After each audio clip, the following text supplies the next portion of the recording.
إلا الله لا إن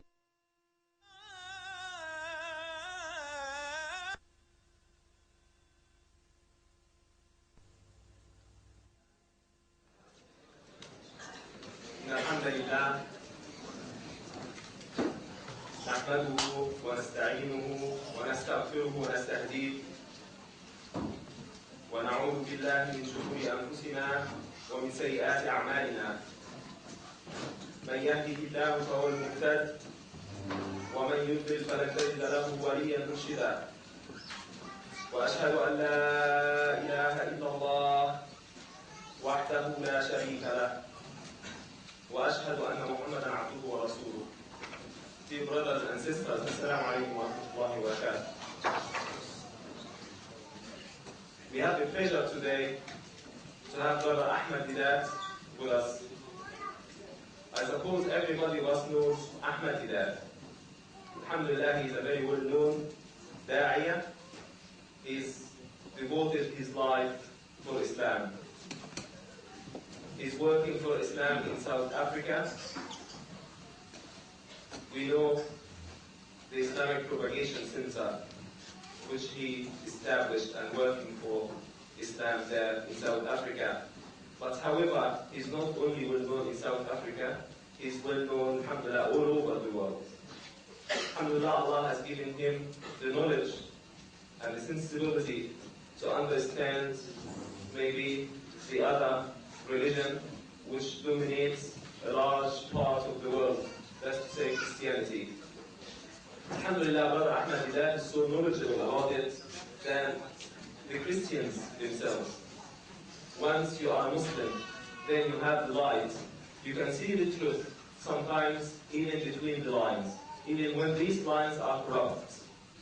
So Alhamdulillah, Brother Ahmad Deedat conveys the message of Islam to the Christians from their own holy book. He tells them where the faults are, where the difficulties are.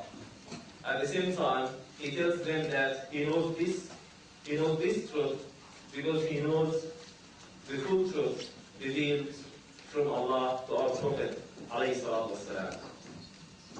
Brother Ahmad Deedat was debating recently in Albert's Hall with one of the Arab Christians from Palestine. And mashallah, Brother Ahmad Deedat has given him the lesson. To him and to everybody, if they have sins, if they make sins, the light is clear for everybody to see, but he needs to have the eyes in order to see that light. So those people, after Brother Ahmad Deedat talked to them, if they deny the truth any further, they just want to deny it, although they see it. Brother Ahmad Deedat, inshallah, is going to talk to us today. I believe all of us here are young du'a. We hope, inshallah, one day we will devote more time for da'wah. So Brother Ahmad Deedat has got a message for us to convey. And inshallah, he's going to talk about Christmas. I asked him why. So I asked Brother Ahmad that the theme of the conference is going to talk to the Muslims in the West the way ahead. He said, no, it's going to be, the talk time is going to be Christmas. So I said, oh, inshallah. All right. So inshallah, I leave you to Brother Ahmad Deedat to talk to you about Christmas. Between brackets, Muslims in the West the way ahead. أعوذ بالله من الشيطان الرجيم. بسم الله الرحمن الرحيم. قالت رب أن يكون لي ولد ولم يمسسني بشر.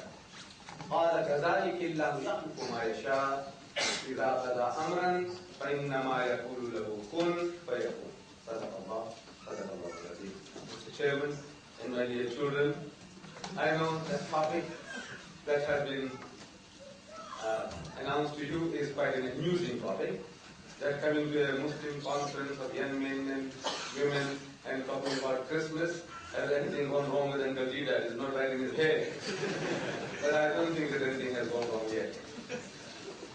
You see, last Friday I was at the East London Mosque, and there were a lot of young boys and girls, Westerners, Christians, white people.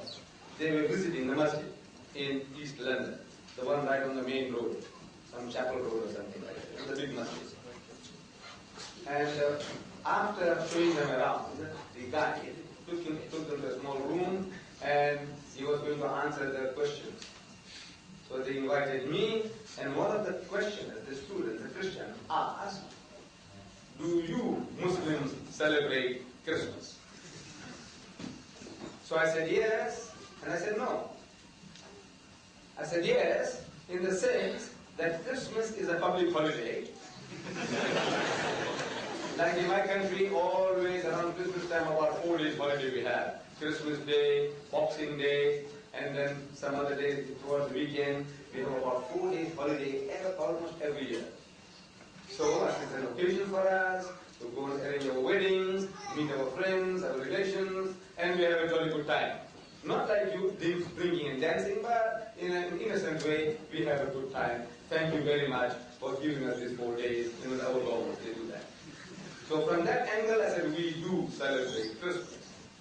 But we do not commemorate the birthday of Jesus on this day, on the 25th of December. Because we said Jesus Christ was not born on the 25th of December. If we knew his exact date of birth, as we commemorate Milad, the birthday of the Holy Prophet Muhammad Sallallahu Alaihi Wasallam, I said, why should we not celebrate the birthday of Jesus? Don't we believe in him? Don't we? We do. Why are you afraid to say yes? We do believe in Jesus Christ as one of the mightiest messengers of God, as the Messiah. We believe in his miraculous birth. We believe in his many miracles, including those of giving life to the dead by God's permission, of healing those born blind and the lepers by God's permission. If you say you don't believe in Jesus, you are not a Muslim. So, since we believe in him, and if you knew his date of birth, why should we not commemorate Christmas, the birth of Christ? But since the 25th of December is not his birthday, it is actually the birthday of the pagan god.